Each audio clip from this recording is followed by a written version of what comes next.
Bonsoir à toutes et à tous.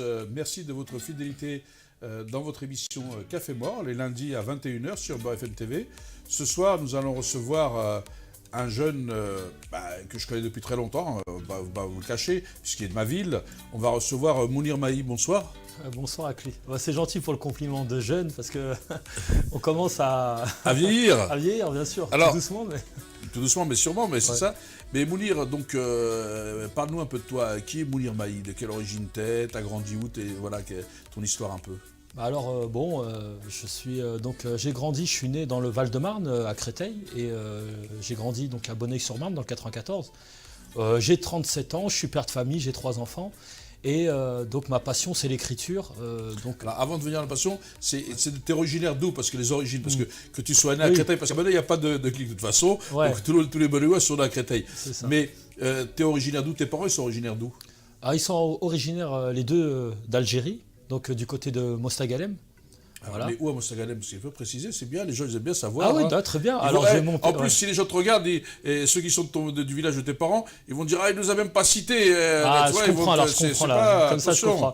Alors, j'ai mon père qui est né à Tijdit, quartier de Mostaganem, historique, et qui est aussi originaire de Mezouna et de Midiouna, donc un peu plus dans les terres. J'ai ma mère qui est aussi, elle est née à Bosquet, donc tout proche de Mostaganem, dans la wilaya de Mostaganem. Et donc, pour mes parents. Sinon, moi je suis un jeune en fait d'une double culture, donc algérienne et française. J'ai un parcours plutôt classique jusqu'au bac économique et social. Mais j'ai grandi aussi dans un environnement un petit peu particulier. Parce que mon père était illettré. Et mes grands frères étaient donc ils avaient des retards un peu mentaux. Donc quand je suis arrivé, j'étais le premier qui savait lire et écrire. Et donc j'ai été un petit peu perçu comme un génie parce que je savais juste lire et écrire à 6 ans déjà. Donc j'ai été beaucoup valorisé pour ça et j'ai pris tout de suite conscience du pouvoir des mots et puis je me suis épanoui. Mais ton père était illettré, il faut quand même dire c'est quand même quelqu'un qui travaillait, qui vous a élevé. Parce que souvent les gens, c'est quelqu'un qui était attaché à sa famille, ses enfants, parce que moi je le connais, donc dire seulement il était illettré, il faut dire aussi que c'était quand même quelqu'un qui était battant et qui voulait que ses enfants s'en sortent. C'est ça, c'est-à-dire qu'en fait c'était quelqu'un avec une grande sagesse, une grande intelligence, parce qu'elle n'est pas que intellectuelle l'intelligence, elle peut être aussi émotionnelle. Et c'était quelqu'un avec une grande sagesse qui m'a transmis des valeurs. C'est important de le dire. C'est important, bien sûr, parce qu'on a tendance à associer donc l'intelligence à l'écriture, le savoir, mais en fait, non, pas du tout. Et c'était pour expliquer que malgré mon environnement, j'étais pas forcément prédestiné à aimer cet univers. Venir, parce que quand tu parles aussi de ton frère, qui est quelqu'un de... Parce que moi je le connais, les gens se disent qu'il est non, mais qui est quand même quelqu'un de merveilleux, qui a une intelligence, c'est la sienne, mais qui est d'une grande intelligence. Oui, bien sûr, il a une intelligence, mais il était quand même... il savait pas lire et écrire. Voilà, c'est ça. Et donc il avait aussi, il était en CAT, donc certes il pouvait avoir une grande intelligence émotionnelle, c'est quelqu'un de gentil, c'est quelqu'un de très bon, mais parce que je l'ai vu, moi, donc c'est pour ça que je disais, parce que très protecteur avec ses petits frères, toujours en train de les protéger, de les surveiller, faut quand même pas, c'est important quand même de dire, t'as élevé, il essayait de jouer son rôle quand même, c'est ça qui était fabuleux. Complètement, j'ai aussi tiré de là l'intelligence du cœur. En fait, j'ai associé que mon père avait, que les personnes que j'ai rencontrées possédaient et qu'ils ont pu me transmettre. Et c'est ce qui m'a plu aussi dans mon parcours. Et après, bien sûr, l'écriture est venue. Mais dans ton parcours, raconte-nous les rencontres, parce que moi je l'ai eu, donc c'est parce qu'il a eu pratiquement tout Bonneuil. Il y a quand même quelqu'un qui a joué un rôle important dans ton parcours en termes pour le goût des mots, en termes de professeur de français, non? Oui, complètement. C'est Monsieur Julien, donc, qui était un professeur de français génial, qui théâtralisait ses cours, qui était passionné par ce qu'il faisait. Et il a cru tout de suite en moi. C'est vrai que j'avais un bégaiement à l'époque parce que j'avais été victime d'un accident de voiture en Algérie et j'avais bégayé pendant des années. Et malgré ça, il m'a dit que tu peux, comme tout le monde, réussir à t'exprimer. Et par la poésie, j'ai réussi à retrouver le langage Facilement, ouais. depuis l'élocution. Parce que Julien, c'est tout Bonneuil l'a eu. Hein. Ouais, c'est quelqu'un qui a fait toute sa carrière à Bonneuil, alors que tout le monde veut se barrer du collège Paul-Éluard. Ouais. Lui, il est resté, c'était un monument, Julien, non? Il est génial, je suis en contact encore avec lui. Tu vois, donc, on s'envoie souvent des messages. Et ouais, non, mais c'est une chance de pouvoir rencontrer des personnes comme ça dans notre parcours, parce qu'il faut savoir que l'école, en fait, c'est le premier lieu où on accède à la culture. On a un cursus scolaire pendant de nombreuses années. C'est là qu'on va aussi se construire son identité par la culture. Bien sûr, avec la famille aussi, où on acquiert notre culture par la cellule familiale, ouais. L'environnement familial. Mais l'école, c'est important, donc c'est très important d'avoir des professeurs passionnés et puis qui croient aux capacités des jeunes. Et c'est vrai que j'étais d'une nature aussi assez curieuse. J'étais vraiment demandeur. Je m'épanouissais, je prenais du plaisir en découvrant des choses, des mots. Le soir, je rentrais, puis je lisais le dictionnaire. Je prenais du plaisir à lire les définitions. C'était mon truc. T'aimais découvrir les mots, c'est ça qui je caractérise, c'était bien. Mais depuis tout jeune, tu as toujours essayé de partager avec les autres tes mots, ton goût des mots, de jouer avec les mots, non? C'est ça, pour moi, les mots avaient une réalité autant que la matière, c'est-à-dire que ça nourrissait mon imaginaire, mais ça transformait aussi mon regard sur la réalité. Et c'est vrai que j'étais un peu pris pour un fou parfois, parce que c'était un petit peu original. Mais est-ce que les artistes, ceux qui sont artistes, qui ont une âme d'artiste, est-ce qu'on ne les prend pas toujours pour des fous, Mounir? Ouais, souvent parce qu'ils sont un peu dans leur bulle, ils n'aiment pas être dans les codes imposés par la société, ils ont ce goût pour la liberté que finalement tout le monde envie, aussi admire, mais qui est une crainte pour beaucoup, parce qu'on sort de notre zone de confort et on va explorer des univers, des dimensions qui parfois peuvent... C'est vrai que dans l'image, moi je comprends ce que tu veux dire, parce que j'ai grandi. C'est vrai que dans la cité, déclamer des mots, avoir le go pour les mots, c'était pas ce qui caractérisait les gens. On a grandi, ce qu'on peut le dire aux gens, dans la même cité, donc c'est pas ce qui caractérisait. En plus, du côté de ta famille, du côté de ton père, son beau-frère, tout ça, a été un des messieurs qui a entraîné à la boxe, monsieur Bouzid, qu'on peut saluer, ton oncle, qui était un de ceux qui entraînait pratiquement tous les gamins, qui a donné le goût du noblard à beaucoup de gens. Donc on t'attendait pas dans ce schéma-là, quoi. Ouais, complètement. Ouais. C'est aussi ma mère, en fait, qui m'a transmis ça, parce que quand j'étais petit, il y avait vous savez, des bouquins de SAS, de la collection SAS, dans la bibliothèque, à côté du Coran, tout ça. Et il y avait cette entre guillemets, cette schizophrénie un petit peu des CD de Michel Berger, de Mike Brandt, avec du rail à côté. C'est vrai que je grandissais avec cette double culture oui, parce que c'est vrai que ta mère était beaucoup plus ici, elle était immigrée, a grandi ici, et ton père avait été ramené justement par sa sœur du bled. C'est quand je l'ai connu arriver, avant qu'il soit tombé, on l'a connu truc. Donc c'est vrai que t'as navigué entre ces deux mondes. Exactement. Ouais. Entre mon père qui venait d'Algérie, avec une culture musulmane et très pieux, très simple. Très simple dans le concret, et ma mère qui est venue ici à l'âge d'1 an, mais qui a grandi à côté de la Tour Eiffel, dans les bidonvilles et tout. Et qui maîtrisait bien la langue française, qui savait lire, qui écrire, qui n'était pas... Exactement, qui était dedans sans bien sûr en faire sa profession, parce qu'elle était femme de ménage, mais c'est-à-dire qu'elle était passionnée, parce elle était venue ici au lycée, elle avait des amis de toute origine, et donc j'avais cette double culture où je puisais, et puis ça m'a donné une force entre la raison et puis la passion qui est...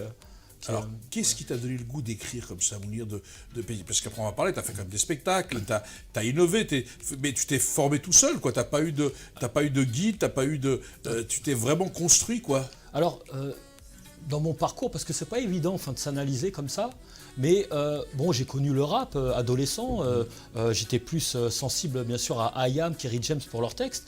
Ensuite j'ai découvert le slam, où j'ai pu justement exprimer ma poésie de manière orale dans les cafés parisiens, où j'ai pu rencontrer aussi Grand Corps Malade, Fabien Marceau, avec qui on a fait des scènes.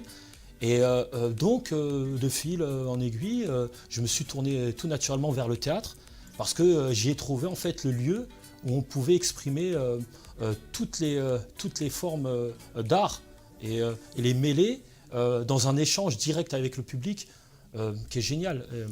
Puis c'est toujours agréable parce que, là tu veux nous en parler, tu as fait dernièrement un concours, tu as été un peu la fierté des jeunes. Parce que ceux qui te prenaient, comme tu dis, à l'époque pour un fou, ils étaient très fiers de te voir quand même chez Laurent Ruquier, non? C'est ça, c'était quand même, pour eux, c'est fabuleux que tu arrives là, quoi, non?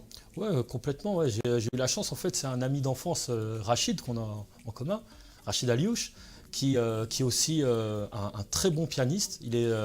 Alors qu'il a démarré la musique tardivement, je me souviens, tardivement, quand j'étais à la culture et qu'il commençait à faire du piano. Exactement, à 22 ans. Mais maintenant, il fait des concours nationaux, il est d'improvisation. Très bon pianiste, avec qui justement... D'ailleurs, on peut saluer la mémoire de la directrice du conservatoire qui l'a beaucoup accompagné, Marie-Dominique, Marie-Béatrice, pardon. Ouais. Voilà.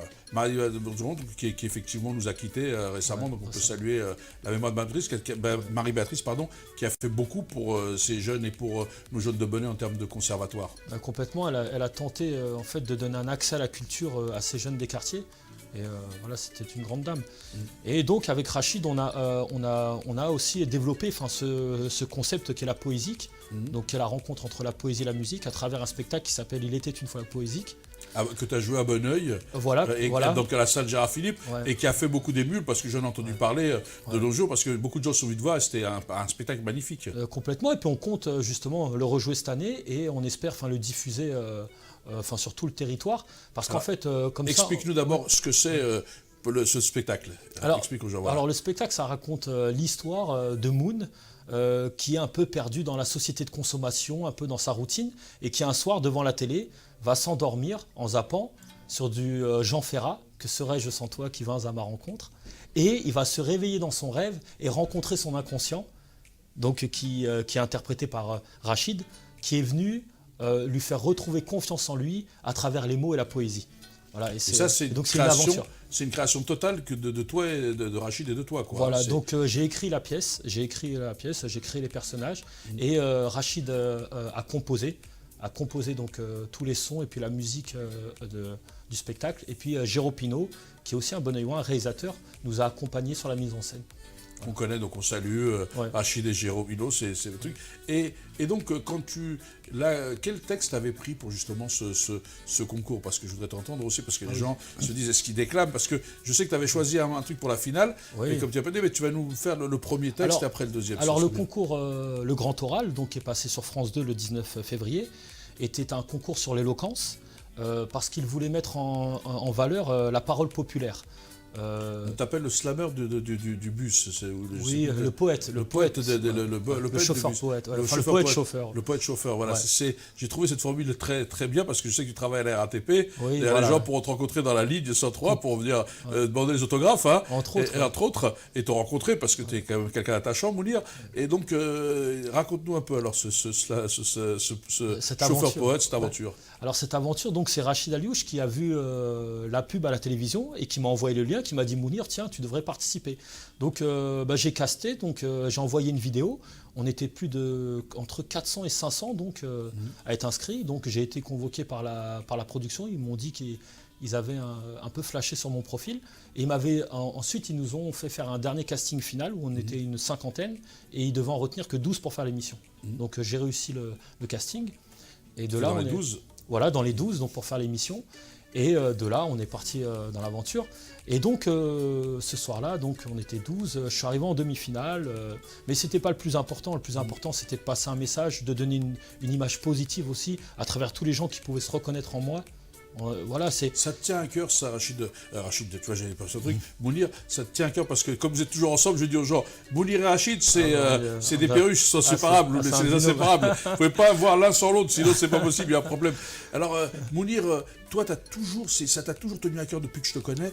Tu as envie de donner une image, tu as envie d'accompagner les autres. C'est ton message le plus important, c'est de partager avec les autres et d'être un peu le porte-parole. Tu as toujours voulu être comme ça. En fait, Akli, je pense que c'est une nécessité. J'ai eu la chance qu'on me transmette des choses qui m'ont permis de m'élever. Aujourd'hui, moi, je sais que rien ne nous appartient. On n'est que des transmetteurs. Donc, moi, ma démarche, c'est la transmission. C'est pour ça que notamment, je fais des ateliers de poésie avec des jeunes de la primaire au lycée. J'allais te dire, ouais, tu anticipes et tu entends les joueurs. Ouais, voilà, je sais. Ouais. Ouais, donc c'est pour ça que tu fais ces ateliers, parce que tu as envie de transmettre, c'est ça? Exactement, je veux transmettre, faire passer un message aussi aux jeunes. Enfin, c'est de leur dire que voilà, enfin, c'est intéressant. La culture est tirée du verbe cultiver, dont le synonyme est entretenir.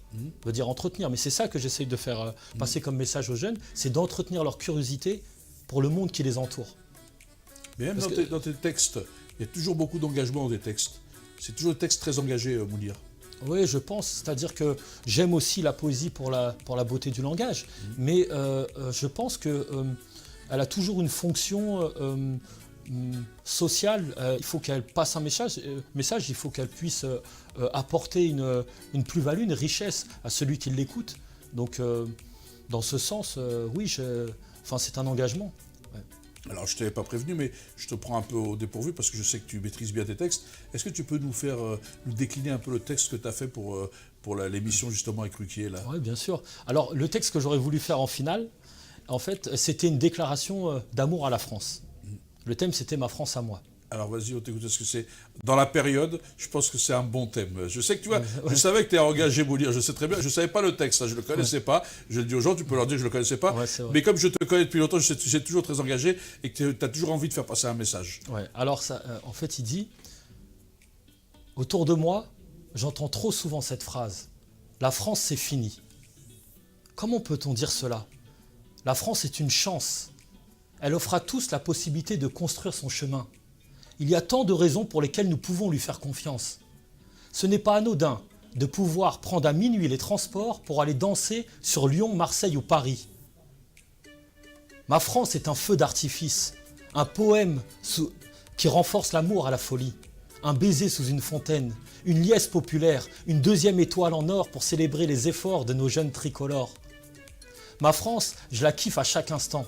Je m'en fais des films qui pourraient inspirer la caméra de Yann Arthus Bertrand. Mais ma poésie n'oublie pas que ma France, c'est celle du bas. Celle qui garde le sourire même sans un sou à la fin du mois. Elle reste digne, ne se plaint pas, car elle connaît la valeur d'un repas et un toit. C'est dans cette France que je suis né, un été 81, pour forcer le destin. Voilà notre chance, la France de tous les possibles. Demandez-vous pourquoi mes cousines et cousins du bled convoitent autant la liberté à la française. Ma France est un modèle de solidarité sociale qui pourrait inspirer plus d'un pays, dont celui de l'oncle Sam. N'en déplaise aux bien-pensants, la diversité culturelle française est une richesse à 100%.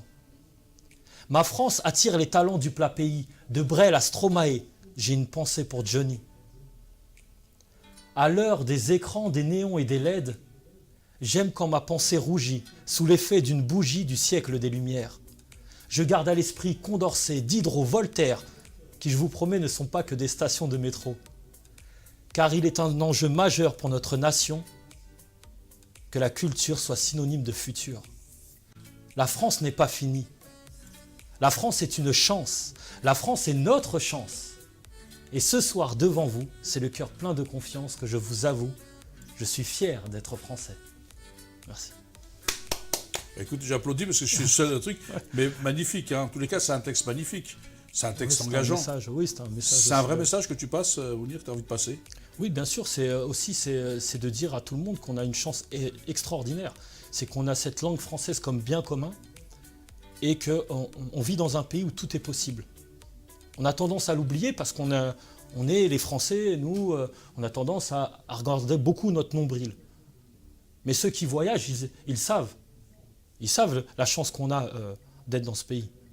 Mais en même temps, tu n'oublies pas d'où tu viens. Tu n'oublies quand même pas qu'il y a des gens, tu le dis d'ailleurs dans ton texte, qu'à la fin du mois, c'est pour ça qu'on a les gens aujourd'hui, oublie pas, ne finissent pas les fins de mois, quoi, qui n'ont pas d'argent. Tu n'oublies pas d'où tu viens, quoi. C'est ce que tu donnes quand même ce message aussi. C'est ça, voilà. On n'oublie pas sur le bord de la route un certain nombre de Français ou de résidents, parce que quand on parle de Français, toi, je sais que dans ton langage à toi, mais pour certains, il y en a qui en font du bleu, blanc, rouge, mais toi, dans ton langage à toi, c'est les Français, c'est tous ceux qui résident sur ce territoire, qui vivent sur le territoire. Complètement, c'est tous ceux qui participent à notre nation, à la vie de la France, que ce soit au travail, à l'usine, le chauffeur de bus, le médecin, tout le monde, tous ceux qui participent voilà, à faire de la France un beau pays.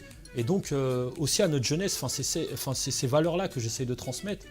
Et donc notamment à travers les ateliers de poésie. Et quoi de plus beau quand je vois dans le regard des jeunes qu'ils sont contents d'avoir réussi à écrire des vers en rime et puis de pouvoir les dire. Ça c'est une fierté de les voir prendre confiance comme ça. Voilà, mais c'est beaucoup de recherche et de lecture parce que j'ai vu que tu as cité des références quand même, tu t'essaies de te cultiver pour pouvoir faire tes textes. Alors, j'ai quand même une démarche assez spontanée. J'ai des inspirations, mais j'essaye de ne pas trop en avoir pour que ça soit le plus proche de moi-même. Mais c'est vrai que j'ai beaucoup lu, j'ai lu Baudelaire, j'ai lu Albert Camus, j'ai lu de la philosophie, je me suis intéressé à la physique, à tout. C'est-à-dire que je prenais toutes les lectures, voilà, je suis vraiment... c'est très ouvert, et même Yasmina Khadra. Donc, et ceux qui nous regardent sur la lecture, tu as envie de dire aux jeunes de lire, tu as envie de les encourager à lire. C'est ce que tu fais aussi dans tes ateliers en disant qu'il faut lire beaucoup, il faut s'imprégner des textes, des écrits. Alors c'est très important la lecture parce que finalement, c'est à travers les mots que l'on peut transformer le regard qu'on a sur notre réalité et même la transformer la réalité. Je veux dire, qui n'a jamais eu cette sensation de lire un livre et d'avoir l'impression de le vivre derrière. J'avais lu Le Parfum, je ne sais pas si tu connais ce livre, Le Parfum qui est sorti en film, et où il parlait beaucoup des odeurs, des senteurs, à travers le personnage de Grenouille, dans un Paris de la... Tu as toujours été un peu rêveur comme ça. Et donc je chantais des odeurs un peu partout, et c'est génial. Oui, c'est vrai, j'ai ce côté-là. Après, c'est vrai que j'essaye encore de m'émerveiller. Oh, je m'émerveille aussi beaucoup avec mes enfants aussi, mais... ouais, je suis quand même... je pense qu'on a besoin d'être enthousiaste. Alors pour les gens qui nous regardent, il faut que je leur dise, t'es comme ça dans la vie. T'es comme ça dans la vie, ce que t'es là, t'es comme ça dans la vie, t'es quelqu'un... D'abord, en plus, c'est marrant parce que je pense que pour que tu te déclines comme ça, ou que tu fasses de la poésie et que tu montes sur scène, ça doit être un combat parce que, te connaissant, je sais que t'es déjà petit, t'étais quelqu'un d'assez réservé, timide, renfermé un peu des fois. Est-ce que ça t'a pas aidé ça aussi à faire? C'est pas une thérapie un peu aussi? Complètement. Je pense que ça a été un moment où c'est vrai qu'avec le bégaiement, donc j'avais un peu du mal à m'exprimer puisque dès que je m'exprimais, tout le monde rigolait.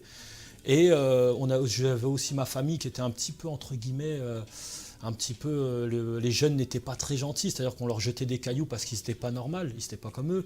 Donc on avait aussi... Les gens sont méchants quand tu veux dire ça. Non, les enfants, c'était l'enfance. Aujourd'hui, on a grandi, voilà, c'était des enfants, voilà, ils voyaient, vous savez, les effets de groupe, ils voyaient des gens un peu différents, mais c'était pas de la méchanceté, c'était juste, je pense, un peu d'ignorance mais aujourd'hui, non, il n'y a pas de problème. Mais voilà, donc nous, on essayait de se protéger. Mais derrière, quand j'ai pris confiance en moi, là, ça a été une explosion, ça a été une envie de partager, de tout découvrir. Et donc, c'est ce que je fais aujourd'hui avec le théâtre. Et avec talent, parce que c'est que les gens qui nous regardent, c'est pour ça que je veux appuyer le fait que tu t'es vraiment construit dans l'adversité. Rien ne t'a été donné, tu as vraiment été tout chercher avec ton complice Rachid qui t'épaule, mais tu as été chercher les choses, quoi, Mounir.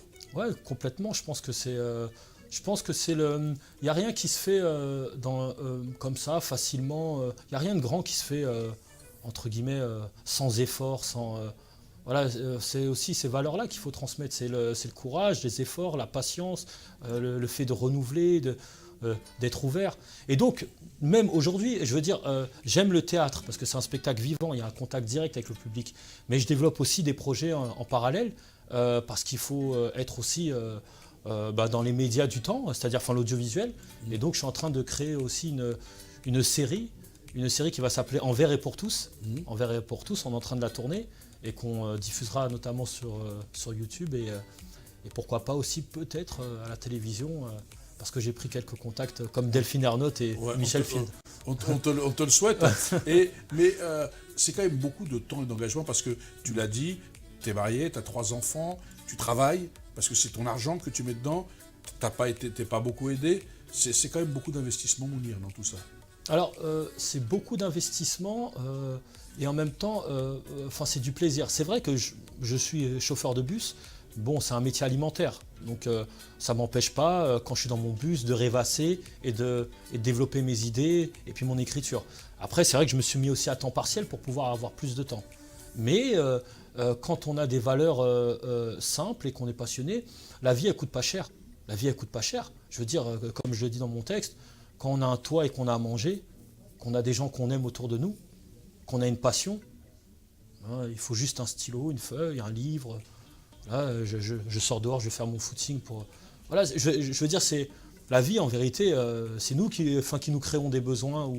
Voilà, donc c'est notre regard qu'il faut changer. C'est parce que si on est toujours focalisé sur des choses qu'on n'a pas, alors oui, forcément, on est frustré et on sera dans une course en avant pour toujours avoir plus. Mais la culture, elle a cette richesse qu'elle nous permet de nous élever un petit peu au-dessus de tout ça.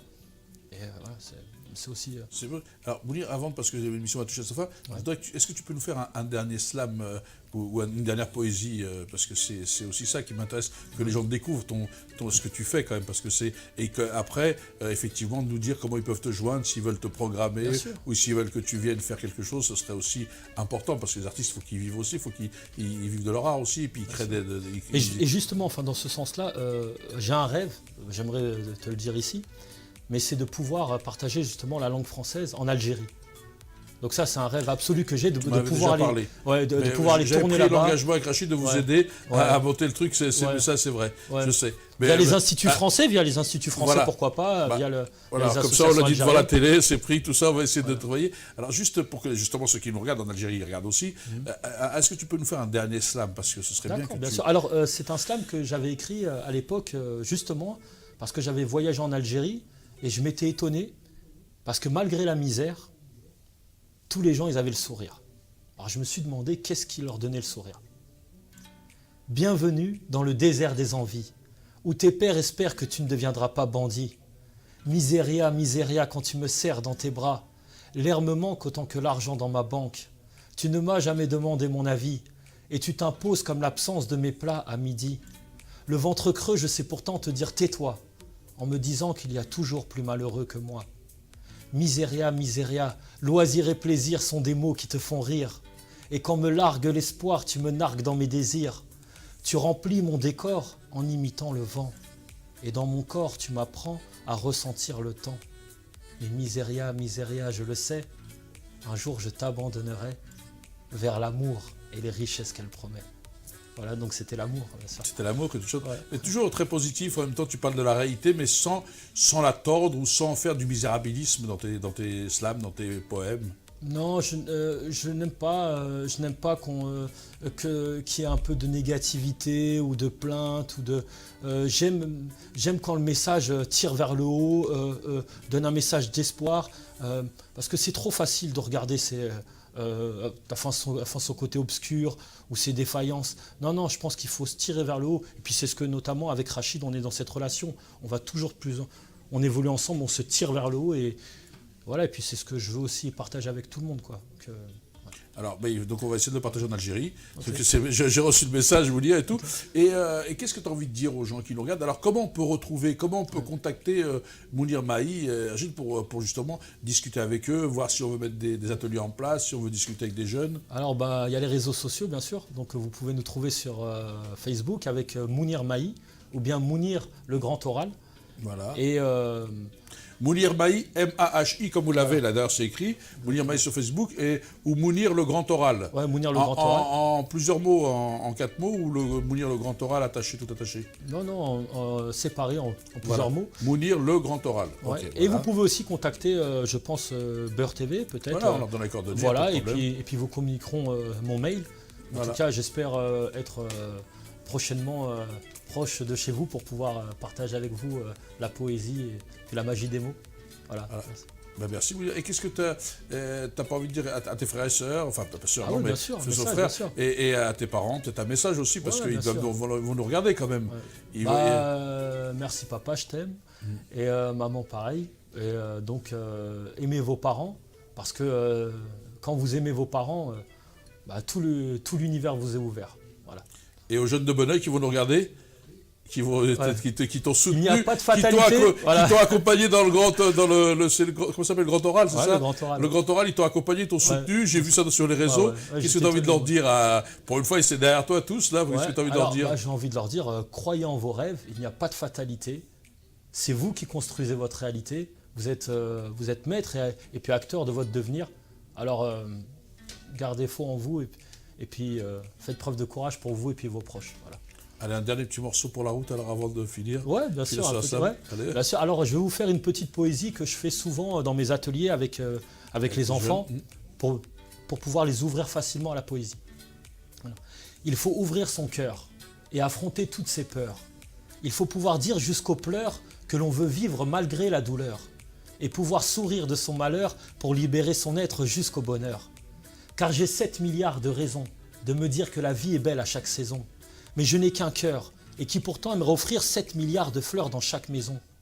Dans la mienne, je me surprends parfois à prendre la grosse tête. Heureusement, il y a 7 milliards de têtes qui me rappellent qu'il faut que je reste modeste. Moi et mon destin, qui se mêle aux 7 milliards d'êtres humains, et qui depuis l'enfance a compris qu'il y a 7 milliards de chemins qui mènent tous à une seule et même fin. Voilà. Ben voilà, vous avez vu, c'est un très beau message pour vous là-dessus. Donc en tous les cas, moi je vous remercie de votre fidélité à votre émission Café Mort, les lundis à 21h.